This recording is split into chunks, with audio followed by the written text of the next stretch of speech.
नमस्कार दोस्तों, स्वागत है आप सभी का मेरे YouTube channel Mayank study point पे। और मैं हूं आपका होस्ट मयंक साव। और आज का हमारा वीडियो इकोनॉमिक्स का है, जिसके अंदर आज हम लोग जानेंगे डिमांड का चैप्टर। तो चलिए वीडियो में आगे बढ़ते हैं। और वीडियो में आगे बढ़ने से पहले अगर आप सभी ने मेरे चैनल को अभी तक सब्सक्राइब नहीं किया है तो जल्दी से चैनल को कर दिए सब्सक्राइब और प्रेस कर दिए बेल आइकन को भी, ताकि आपको हमारे आने वाले वीडियो का नोटिफिकेशन तुरंत मिले और आप उसे मिस ना कर सके। तो बढ़ते हैं आज के हमारे टॉपिक की तरफ। तो चलिए आज कुछ नया सीख लेते हैं।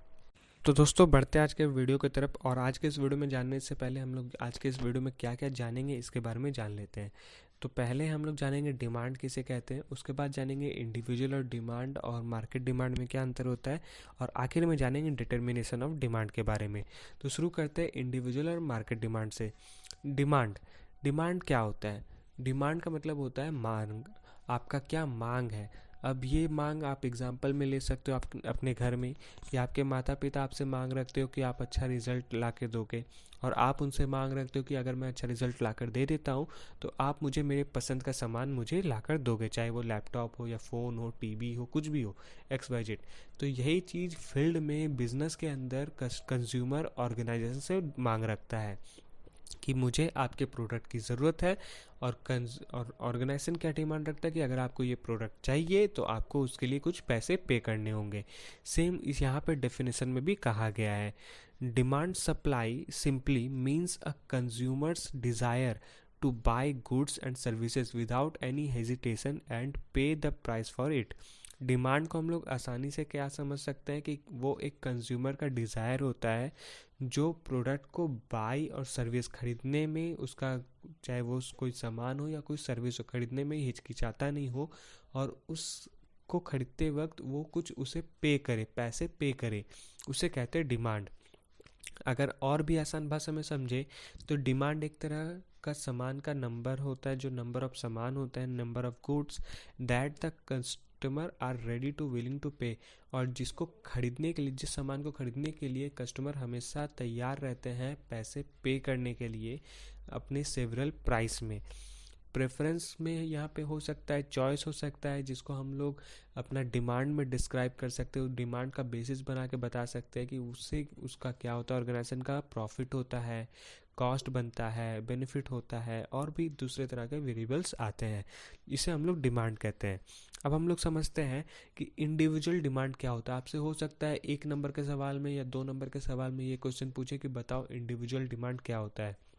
तो जो चीज़ हम लोगों ने डिमांड में पढ़ा वही चीज़ इंडिविजुअल डिमांड में भी होता है। तो इंडिविजुअल डिमांड में क्या होता है? जो इंडिविजुअल का मतलब होता है single. Individual demand is the amount of a product an individual is willing to purchase with his और her limited income at the prevailing set of relative prices over a specified period of time. Individual demand में क्या होता है कि एक individual आशा करता है, एक मांग रखता है कि मुझे ये प्रोडक्ट चाहिए अपने लिमिटेड इनकम के अंदर। उसका जो इनकम है उसके अंदर उसको वो प्रोडक्ट खरीदना है और उसका अपना रोजगार जीवन चलाना है, रोज का जीवन उस प्रोडक्ट से उसे चलाना है। तो ये होता है इंडिविजुअल का डिमांड। अब यही चीज़ अगर मार्केट डिमांड में पूछा जाए तो जो इंडिविजुअल के अंदर है वही चीज़ मार्केट के अंदर भी होगा। तो वहाँ पे सभी इंडिविजुअल्स को मिला के हम लोग एक ग्रुप बना लेते हैं, और ग्रुप में क्या डिमांड होता है वो कहा जाता है। Market demand refers to the sum of individual demand for a product available in the market. Consider a product available in the market that is facing more demand from consumers. These consumers have the ability to purchase and so the price of that product instantly rises. तो जैसे कि मैंने आपको individual demand और demand बताया, same उसके साथ ही मिलता जुलता है ये मार्केट डिमांड, एकदम बिल्कुल सेम। बस ये इंडिविजुअल में एक अकेला पर्सन होता है और मार्केट में उस अकेले पर्सन के जैसे 10 लोग होते हैं, उससे हम लोग मार्केट डिमांड में कहते हैं, कैलकुलेट करते हैं। अब हम लोग जानते हैं उसके डिटेल वैसे आप लोग अच्छे से पढ़ लेना। आप लोग को पीडीएफ नीचे डिस्क्रिप्शन में मिल जाएगा, आप लोग वहाँ से डाउनलोड कर सकते हो, वरना आप वीडियो को पॉज करके पढ़ सकते हो। अब बात करते हैं डिटर्मिनेंट्स ऑफ डिमांड के बारे में। सबसे पहला डिटर्मिनेंट आ जाता है प्रोडक्ट कॉस्ट। प्रोडक्ट कॉस्ट क्या होता है? Demand of the product changes as per the change in the price of the commodity. मान लीजिए आपके पास ए और बी ब्रांड है।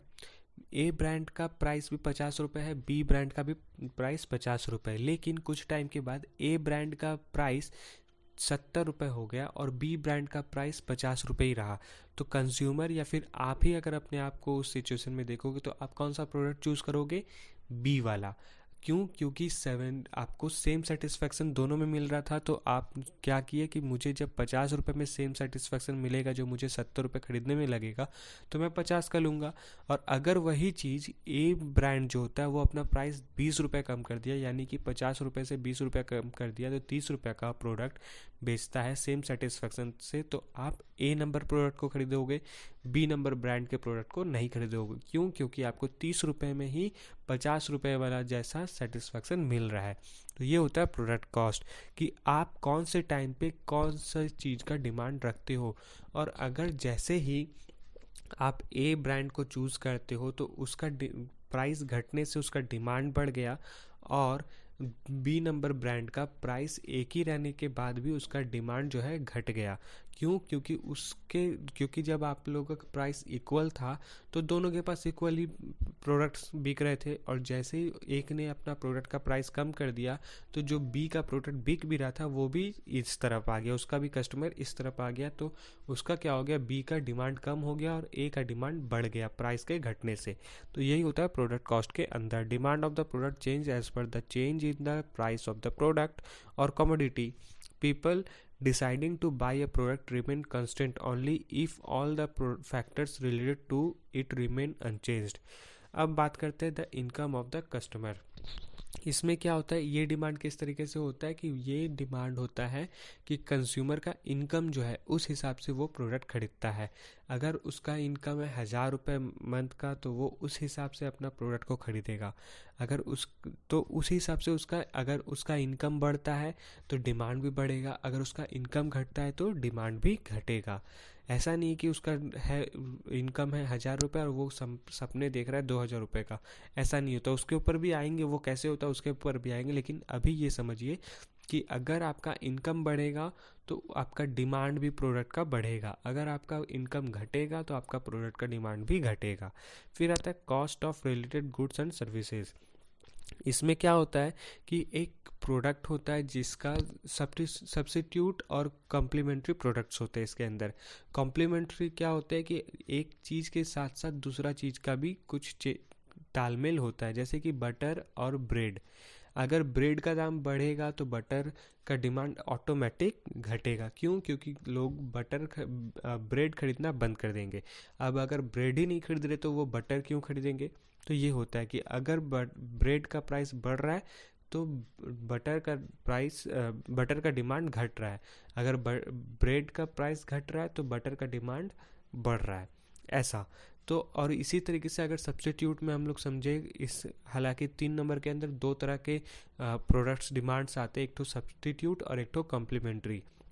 तो अभी तक ने हम लोगों ने कॉम्प्लीमेंट्री को समझा, अब थोड़ा सा समझते हैं सब्स्टिट्यूट में। सब्स्टिट्यूट में क्या होता है कि आपका प्रोडक्ट एक रहेगा, जैसे कि चाय और कॉफ़ी। अगर चाय का प्राइस बढ़ रहा है तो कॉफ़ी का डिमांड बढ़ जाएगा, अगर कॉफ़ी का प्राइस घट रहा है तो चाय का डिमांड घट जाएगा। तो यही चीज़ होता है सब्स्टिट्यूट प्रोडक्ट में, एक ये नहीं लोगे तो वो लेंगे, वो लोगे तो ये नहीं लेंगे, ऐसा। फिर आता है कंज्यूमर एक्सपेक्टेशन।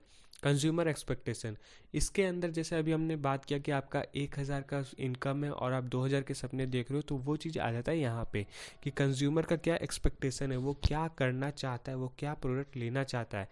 पहले ये एक तरह से कह सकते हैं कि वो टेस्ट के ऊपर बेस्ड होता है कि अगर किसी कंज्यूमर को ₹100 का चॉकलेट पसंद आता है तो वो ₹100 के चॉकलेट को ही खरीदना चाहेगा और उसे ही वो लेना चाहेगा, भले उसके पास उस टाइम पे पैसे ना हो, लेकिन वो ऐसा सिचुएशन लाने की कोशिश करेगा जहाँ पे उसके पास वो पैसे हो और वो प्रोडक्ट वो जाके खरीदे। तो ये होता है कंज्यूमर एक्सपेक्टेशन। और बायर्स इन द मार्केट में क्या आता है कि मार्केट में कितने बायर्स है और उससे हमेशा मार्केट में डिमांड कम ही होता है, मतलब प्रोडक्ट कम ही होते हैं और डिमांड बहुत ज़्यादा होता है। तो ये होता है बायर्स इन द मार्केट के अंदर का।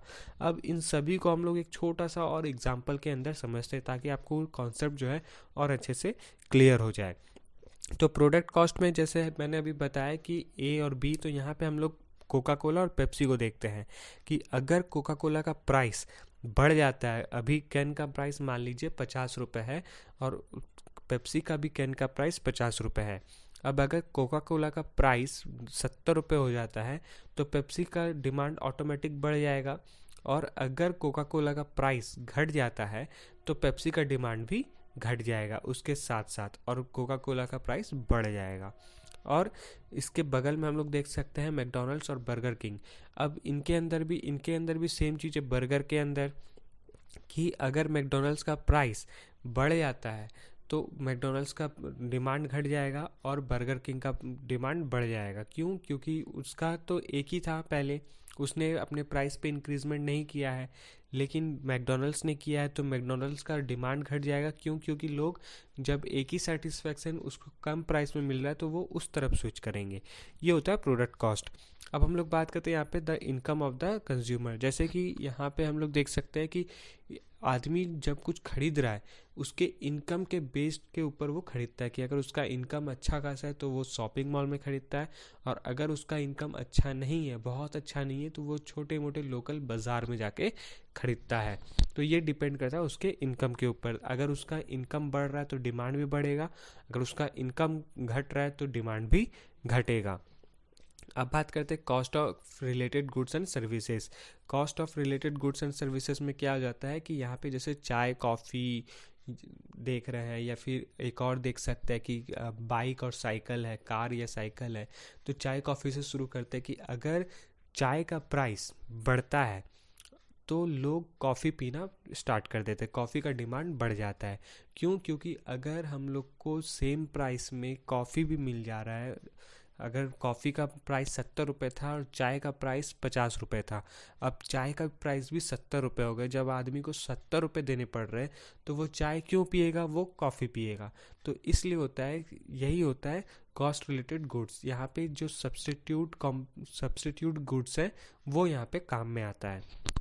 अब हम लोग बगल वाले इमेज में देख सकते हैं कि कार और साइकिल ये आते हैं कॉम्प्लीमेंट्री। अगर यहाँ पे प्रोडक्ट, कार जो है वो फ्यूल से चलता है, बाइक जो है फ्यूल से चलता है, अगर फ्यूल का प्राइस बढ़ता है तो लोग कार चलाना, बाइक चलाना धीरे धीरे कम कर देते हैं और उसके जगह साइकिल यूज़ करना शुरू कर देते हैं।